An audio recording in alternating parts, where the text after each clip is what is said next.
একাধিক বিয়ে করা সুন্নত এটা আপনারা কোথায় পেয়েছেন? কোন জায়গায় লেখা রয়েছে যে তোমরা একাধিক বিয়ে করো আর একাধিক বিয়েকে নবীর সুন্নত বলে চালিয়ে দিচ্ছেন? এটা কি ফাজলামি পেয়েছেন? কিছু মানুষ সুন্নতের নামে একাধিক বিয়ে করে স্ত্রীদের হক নষ্ট করে, সংসারকে ধ্বংস করে এবং আবেগ দিয়ে শরীয়ত চালাতে চায়। আবেগ দিয়ে শরীয়ত চালাতে চায়। সমাজের কিছু মানুষ এমন ভাবে কথা বলে, আমাদের লেবাসধারী মানুষ এমন ভাবে কথা বলে যে একাধিক বিয়ে বা 4টা বিয়ে না করলে আপনার ইমানই পরিপূর্ণ হবে না।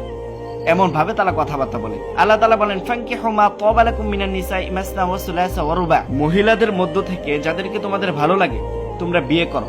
মাসনা 2 পর্যন্ত, ওয়া সুলাসা 3 পর্যন্ত, ওয়া রুবা 4 পর্যন্ত তোমরা বিয়ে করতে পারবে। এই 4 পর্যন্ত অনুমতি দেওয়া হয়েছে।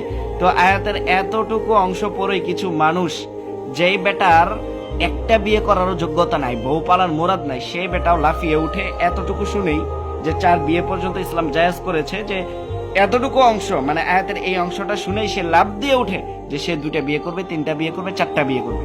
পরবর্তীতে আল্লাহ তাআলা যে কি বলেছেন সেটার দিকে সে ভুলেও ভ্রুক্ষেপ করে না, মূর্খতার পরিচয় দেয়। পরবর্তীতে আল্লাহ তাআলা বলেছেন, ফাইন খিফতুম আল্লা তা'দিলু ফাওয়াহিদা। ফাইন খিফতুম, তোমরা যদি ভয় করো, লা তা'দিলু, তোমরা ন্যায় বিচার করতে পারবে না, ফাওয়াহিদা, তাহলে তোমার জন্য একটাই যথেষ্ট।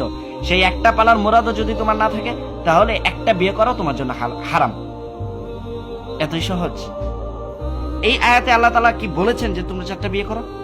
বরং আল্লাহ তাআলা বলেছেন যে তোমরা যদি ভয় করো যে ন্যায়সঙ্গতা বজায় রাখতে পারবে না, তাহলে বিয়ে করার দরকার নাই, একটা করো, একটা নিয়ে সন্তুষ্ট থাকো। আর আপনারা এটাকে বাড়িয়ে দিচ্ছেন যে আল্লাহ তাআলা বলেছেন যে 4টা বিয়ে করো তোমরা। এত সহজ। আল্লাহ রাসূল সাল্লাল্লাহু আলাইহি ওয়াসাল্লাম একাধিক বিয়ে করেছেন। কেন করেছেন? কামনার জন্য? জীবনেও না।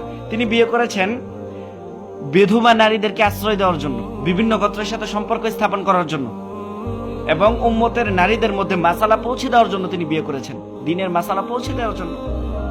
আর ওনার জীবনের বড় অংশ তো কেটেছে খাদিজা রাদিয়াল্লাহু তাআলা আনহা। ওনার সাথে ওনার প্রথম স্ত্রী 25 বছর তিনি সংসার করেছেন। ওনার জীবদ্দশায় তো তিনি একাধিক বিয়ে করেন নাই। ওনার মৃত্যুর পর নবী সাল্লাল্লাহু আলাইহি ওয়াসাল্লাম তার শেষ বয়সে একাধিক বিয়ে করেছেন। এখানে কি আল্লাহ রাসূল বলেছেন যে তোমরা একাধিক বিয়ে করো? যারা বলে যে দ্বিতীয় বিয়ে করা মানে ইসলামের বড় সুন্নত পালন করা, তাদেরকে আপনি জিজ্ঞেস করুন নবী সাল্লাল্লাহু আলাইহি ওয়াসাল্লামের কোন হাদিসে বলা হয়েছে যে একাধিক বিয়ে করো?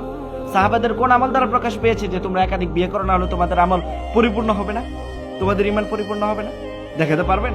একটা সিঙ্গেল দলিল দেখাতে পারবেন? সিঙ্গেল দলিলও দেখাতে পারবেন না। চ্যালেঞ্জ করলাম, একটা সিঙ্গেল দলিলও দেখাতে পারবেন না যে আমাদের সাহাবারা নবী সাল্লাল্লাহু আলাইহি ওয়াসাল্লাম বলেছেন যে তোমরা একাধিক বিয়ে করো সুন্নত। একটা সিঙ্গেল দলিলও আপনারা দেখাতে পারবেন না। ইসলাম এটা আবেগ দিয়ে চলে না। ইসলাম হলো দলিলের ধর্ম। শরীয়ত আপনার আবেগ দিয়ে চলে না, আপনার ভণ্ডামি দিয়ে শরীয়ত চলে না। ভণ্ডামি বাদ দেন।